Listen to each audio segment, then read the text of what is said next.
Dears, എല്ലാവർക്കും നമസ്കാരം. സച്ചിയുടെയും രേവതിയുടെയും ഇനി വരാനിരിക്കുന്ന ഒരു ഗംഭീരമായിട്ടുള്ള കഥയിലേക്ക് എല്ലാവർക്കും സ്വാഗതം കേട്ടോ. അപ്പോൾ നിങ്ങൾ ആരെങ്കിലുമൊക്കെ ആദ്യമായിട്ടാണ് ഈ ചാനൽ കാണുന്നതെങ്കിൽ നിങ്ങൾക്ക് ഇഷ്ടപ്പെട്ട് കഴിഞ്ഞാൽ ഇപ്പം തന്നെ ഒന്ന് ലൈക്ക് ചെയ്തേക്കണേ. നേരെ നമുക്ക് ആ ഒരു കഥയിലേക്ക് പോയാലോ.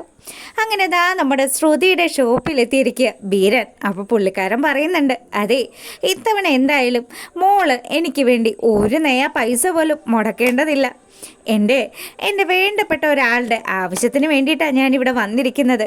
അതുകൊണ്ട് എനിക്കൊരു ഫ്രിഡ്ജും വാഷിംഗ് മെഷീനും പിന്നെ ഒന്ന് രണ്ട് സാധനങ്ങൾ വേറെയും കൂടി വേണം. അതുകൊണ്ട് മോൾ അതൊക്കെ എനിക്കൊന്ന് കാണിച്ചു തരുമോയെന്ന് ചോദിക്കുക. അപ്പോഴാണ് ശരിക്കും നമ്മുടെ ശ്രുതിക്കൊന്ന് ജീവൻ നേരെ വീണത്. ഇയാൾ ബ്ലാക്ക് മെയിൽ ചെയ്ത് സാധനങ്ങൾ അടിച്ചു മാറ്റി കൊണ്ടുപോകാൻ വന്നതാണോ എന്ന് അവൾ ഒരു നിമിഷം ആലോചിച്ചായിരുന്നു. പക്ഷേ അയാൾ നല്ല മര്യാദയ്ക്ക് ഈ കാര്യങ്ങളൊക്കെ സംസാരിച്ചുകൊണ്ട് നിൽക്കുക. അപ്പം ശ്രുതി പറഞ്ഞു, അതിനെന്താ, നിങ്ങൾക്ക് എന്താ വേണ്ടതെന്ന് വെച്ചാൽ അത് പോയി നോക്കിയെടുത്തോ. പിന്നെ ശ്രുതി വരുന്നതിന് മുന്നേ സാധനങ്ങളൊക്കെ എടുത്തിട്ട് ഇവിടുന്ന് പോയിക്കോണോട്ടോ. ശ്രുതി നിങ്ങളെ കണ്ടു കഴിഞ്ഞാൽ അല്ലേ തന്നെ ഞാൻ പറഞ്ഞിരിക്കുന്നത് നിങ്ങൾ വിദേശത്തേക്ക് പോയെന്നാ. ഇനി ഇവിടെ വെച്ച് കണ്ടാൽ അതൊരു പ്രശ്നമാകും. അതുകൊണ്ട് കാര്യങ്ങളൊക്കെ സേഫായിട്ട് ഹാൻഡിൽ ചെയ്യണം കേട്ടോ. അതിനെന്താ മോളെ, നീ എന്നെ ഒരുപാട് സഹായിച്ചിട്ടുള്ളതല്ലേ, അതുകൊണ്ട് തന്നെ ഞാൻ നിന്നെ തിരിച്ചും സഹായിക്കണ്ടേ. നീ ഒരു കാരണം വെച്ചാലും ടെൻഷൻ അടിക്കണ്ട. ഈ ഇവിടുത്തെ സിറ്റുവേഷനൊക്കെ ഞാൻ വേണ്ട വിധം കൈകാര്യം ചെയ്തോളാന്ന് ആ ബീരാൻ പറയുക. അങ്ങനെ ഇവർ സംസാരിച്ചുകൊണ്ട് നിൽക്കുന്ന സമയത്ത് അങ്ങോട്ടേക്ക് നമ്മുടെ രവിയും സച്ചിയും കൂടി വന്നു. അയ്യോ, വരുന്നത് സച്ചിയാണല്ലോ. ഇപ്പം നിങ്ങൾ ഇവിടെ വെച്ച് കണ്ടാൽ പിന്നെ തീർന്നു. ദൈവമേ, എൻ്റെ ചിറ്റപ്പൻ ഗൾഫിലാണെന്നൊക്കെയാണ് ഞാൻ പറഞ്ഞിരിക്കുന്നത്. ഇനി എന്തായാലും ഇവിടെ വെച്ച് നിങ്ങളെ കണ്ടു കഴിഞ്ഞാൽ ഇന്നത്തോടു കൂടി എല്ലാത്തിൻ്റെയും അവസാനമായിരിക്കും. അതുകൊണ്ട് നിങ്ങൾ എവിടെയെങ്കിലും പോയൊന്ന് ഒളിക്കുമോ എന്ന് ബീരാനോട് ചോദിച്ചു. അപ്പോൾ ബീരാൻ പറയുന്നുണ്ട്, ദൈവമേ, ഇനിയിപ്പോൾ ഞാൻ എവിടെ പോയി ഒളിക്കും എൻ്റെ പൊന്നു മോളെ. ഇതിപ്പോൾ എന്ത് ചെയ്യുമെന്ന് ആലോചിച്ച് ബീരാനും ശ്രുതിയും കൂടി നട്ടം തിരിഞ്ഞ് നിൽക്കുക. അപ്പോഴത്തേക്കിനും ബീരാനൊരു ഐഡിയ തോന്നി. ദേ മോളെ, എൻ്റെ കയ്യിൽ ഈ ഹെൽമെറ്റ് ഉണ്ടല്ലോ, ഒരു കാര്യം ചെയ്യാം, ഞാൻ ഈ ഹെൽമെറ്റ് അങ്ങ് അണിഞ്ഞ് നിൽക്കാം, പിന്നെ എന്നെ കണ്ട ആർക്കും മനസ്സിലാവില്ലല്ലോ. അങ്ങനെ നമ്മുടെ വീരൻ ആ ഹെൽമെറ്റ് എടുത്ത് അണിയുക. അപ്പോഴത്തേക്കിനും സച്ചിയും രവിയും കൂടി അങ്ങോട്ടേക്ക് എത്തി. ഇതാരൊക്കെ വരുന്നതെന്ന് പറഞ്ഞ് ശ്രുതി അവരോട് വലിയ കാര്യത്തിന് സംസാരിക്കുമ്പോഴത്തേക്കിനും സച്ചി പറഞ്ഞു, അല്ല ഇതെന്താ പൗഡർ ഏട്ടത്തിയുടെ കടയിൽ നിൽക്കുന്ന ഈ പുള്ളിക്കാരൻ എന്താ ഇവിടെയും വണ്ടി ഓടിച്ചുകൊണ്ടിരിക്കുവാണോ? അല്ല ഹെൽമെറ്റൊക്കെ വെച്ച് നിൽക്കുന്നു. അതോ, അതെൻ്റെ ഒരു ക്ലയൻ്റാണ്.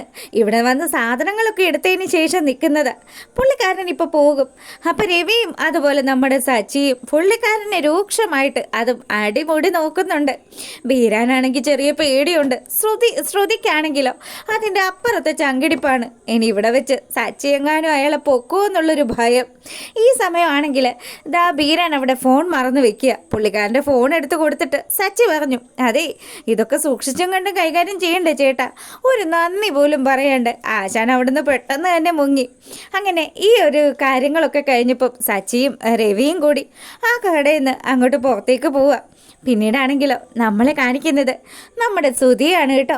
ശ്രുതി അങ്ങനെ വഴിയിലൂടെ നടന്നു വരുമ്പോഴത്തേക്കിനും പുള്ളിക്കാരനെ പറ്റിച്ച ഒരു മനുഷ്യനെ കണ്ടുപിടിക്കുക. അപ്പം അയാൾ കാറിൽ പോകുന്നത് കണ്ടപ്പോൾ ശരിക്കും നമ്മുടെ ശ്രുതി, എടാ ദുഷ്ട, എന്നെ പറ്റിച്ചിട്ട് നീ ആ വണ്ടിയെ കയറി പോവാണല്ലേ, എൻ്റെ എത്ര രൂപയാടാ നീ മുക്കിയതെന്നൊക്കെ പറഞ്ഞ് ശ്രുതി ഒച്ചപ്പാടും ബഹളവും ഒക്കെ ആയി. അങ്ങനെ അയാൾ പോകുന്ന വഴിയെ നമ്മുടെ ശ്രുതി ഓടി ഓടി ഓടി അവസാനം ആ വഴിയിൽ നിൽക്കുന്ന ആൾക്കാരെയൊക്കെ ഇടിച്ചിടുക. പ്രാർത്ഥിക്കാൻ നിൽക്കുന്ന, അതും വിട്ട് പ്രാർത്ഥിക്കാൻ നിൽക്കുന്ന ഒരു പുള്ളിക്കാരനെ അവിടെ ഉരുട്ടിയിട്ടു. ഒരു ചേച്ചി ഒരു കുടം വെള്ളമായിട്ട് വരികയായിരുന്നു. ആ ചേച്ചിയെ ഉരുട്ടിയിട്ടു. അതുപോലെ ഒരു ട്രാഫിക് പോലീസിൻ്റെ തലമണ്ടയ്ക്ക് നോക്കി പുള്ളിക്കാരനൊരു കല്ല് വെച്ചെറിഞ്ഞു. കാറിനിട്ടെറിഞ്ഞതാണ്, എന്നാലും അത് സ്ഥാനം മാറി ആ പുള്ളിക്കാരൻ്റെ തലയ്ക്കാണ് കൊണ്ടത്. എന്നിട്ട് ഈ ആൾ രക്ഷപ്പെട്ടു പോകുന്ന സമയം ആ പോലീസുകാരനും ആ ചേച്ചിയും അതുപോലെ ആ വിട്ട ചേട്ടനും ഒക്കെ കൂടി നമ്മുടെ ശ്രുതിയിട്ട് വട്ടം കറക്കി ഓടിച്ചുകൊണ്ടിരിക്കുക. എടാ നിൽക്കട അവിടെ, നീയൊക്കെ ഞങ്ങളെ ഉരുട്ടിയിട്ടില്ലേന്ന് ചോദിച്ച് ശ്രുതിയുടെ പിന്നാലെ നടന്ന് അവർ ഓടിക്കൊണ്ടിരിക്കുമ്പം ശ്രുതിയാണെങ്കിൽ ഒരു വണ്ടിയുടെ ഫ്രണ്ടിൽ ചെന്ന് ചാടുക. അങ്ങനെ നമ്മുടെ ശ്രുതിക്ക് ഒരു ആക്സിഡൻറ്റ് സംഭവിച്ചു. അവിടെ വെച്ച് ശ്രുതിയുടെ ആ ഒരു കണ്ണിൽ നല്ലതുപോലെ പരിക്ക് പറ്റുക. കണ്ണിൽ ചില്ല്, അതായത് ആ വണ്ടിയുടെ ചില്ല് നമ്മുടെ ശ്രുതിയുടെ കണ്ണിൽ കയറി. അങ്ങനെ നമ്മുടെ ശ്രുതി വണ്ടി ഇടിച്ച് ആ റോട്ടിൽ അങ്ങനെ കിടക്കുക. ഈ സമയമാണെങ്കിലോ കറക്റ്റായിട്ട് ചന്ദ്രമതി അവളുടെ വീട്ടിൽ നിൽക്കുക. അപ്പോഴത്തേക്കിനും പുള്ളിക്കാരി ഇങ്ങനെ നടന്നു വന്നതും കാലൊന്ന് സ്ലിപ്പായി അവിടെ ഉരുണ്ട് വീണു. ഷൂ, എടാ ശ്രുതി ഓടി വന്നേ, ഞാൻ ഇവിടെ വീണു എന്ന് പറഞ്ഞ് ചന്ദ്രമതി ബഹളം വെക്കാൻ തുടങ്ങി. അപ്പോഴത്തേക്കിനും അങ്ങോട്ടേക്ക് ഓടി വരുന്നത് നമ്മുടെ രേവതിയും സച്ചിയുമാണ്.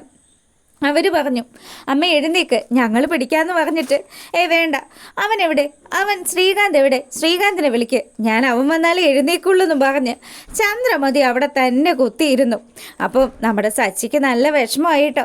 അങ്ങനെ ശ്രീകാന്ത് ഓടി വന്ന് ചന്ദ്രമതിയെ വാരിയെടുത്ത് എഴുന്നേപ്പിച്ച് ആ ഒരു സോഫായിലിരുത്തി.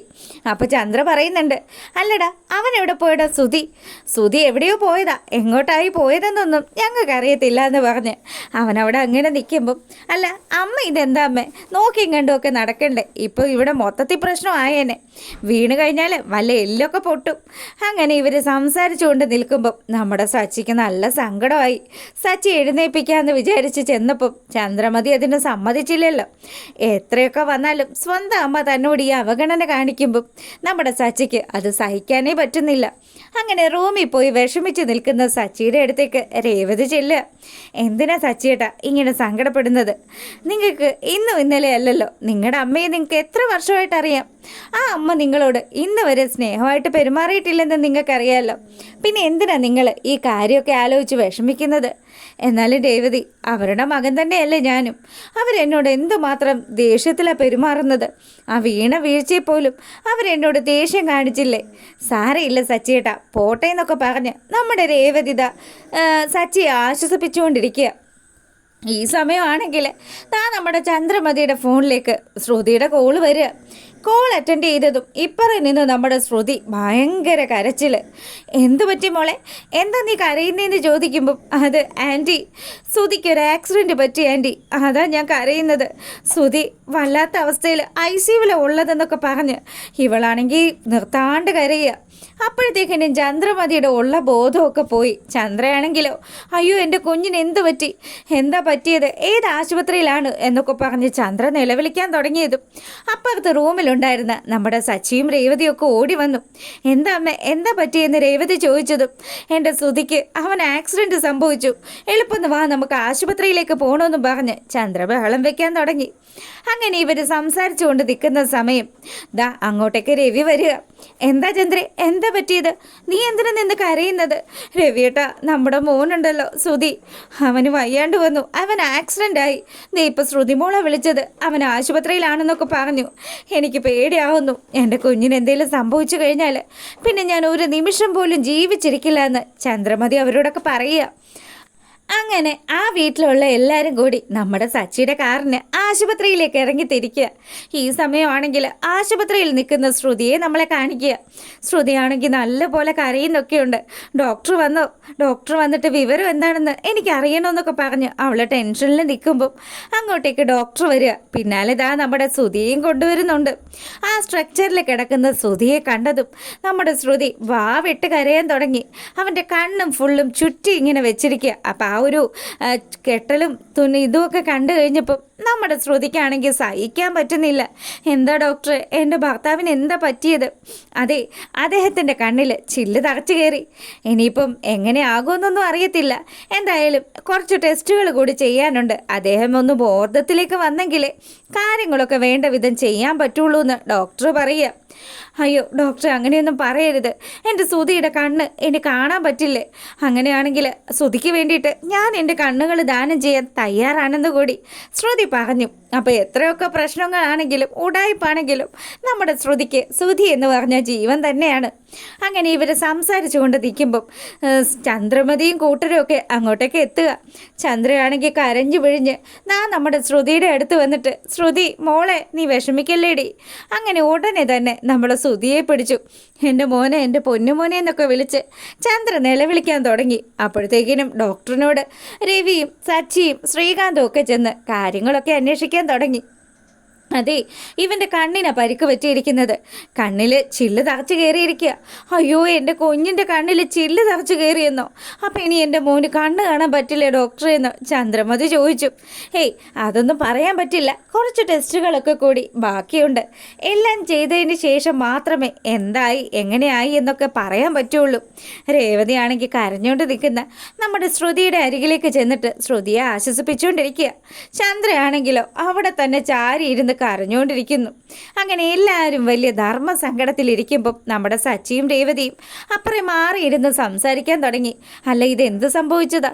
അവൻ കാറിന് പോയതാണല്ലോ, പിന്നെ അവൻ എങ്ങനെ ഇങ്ങനൊരു ആക്സിഡൻറ്റ് സംഭവിച്ചത്?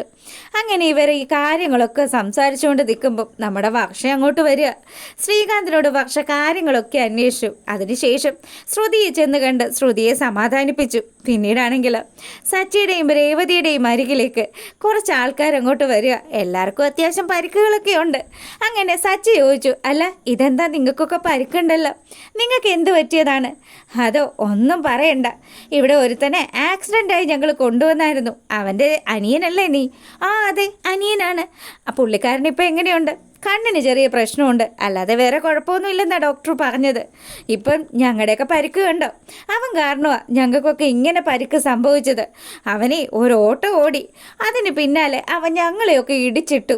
ഇതാ ഇപ്പം ഞങ്ങളുടെയൊക്കെ പരിക്കിൻ്റെ കാരണമെന്ന് പറഞ്ഞ് അവരുടെ മുന്നിൽ നമ്മുടെ സച്ചിയും രേവതിയും കൂടി വാ പൊളിച്ച് നിൽക്കുക. എന്തൊക്കെ കളിയല്ലേ ഈ ശ്രുതി കാരണം സംഭവിച്ചത്. അപ്പോൾ ഇതിൻ്റെ ബാക്കി കഥയുമായിട്ട് നാളെ വരാം. ഇഷ്ടമായിട്ടുണ്ടെങ്കിൽ ഒന്ന് ലൈക്ക് ചെയ്തേക്കണേ. എല്ലാവർക്കും നല്ലൊരു രാത്രി ആശംസിച്ചുകൊണ്ട് ഇന്നത്തെ വീഡിയോ വൈൻഡപ്പ് ചെയ്യാണ്. അപ്പോൾ ഓക്കെ, ഗുഡ് നൈറ്റ്.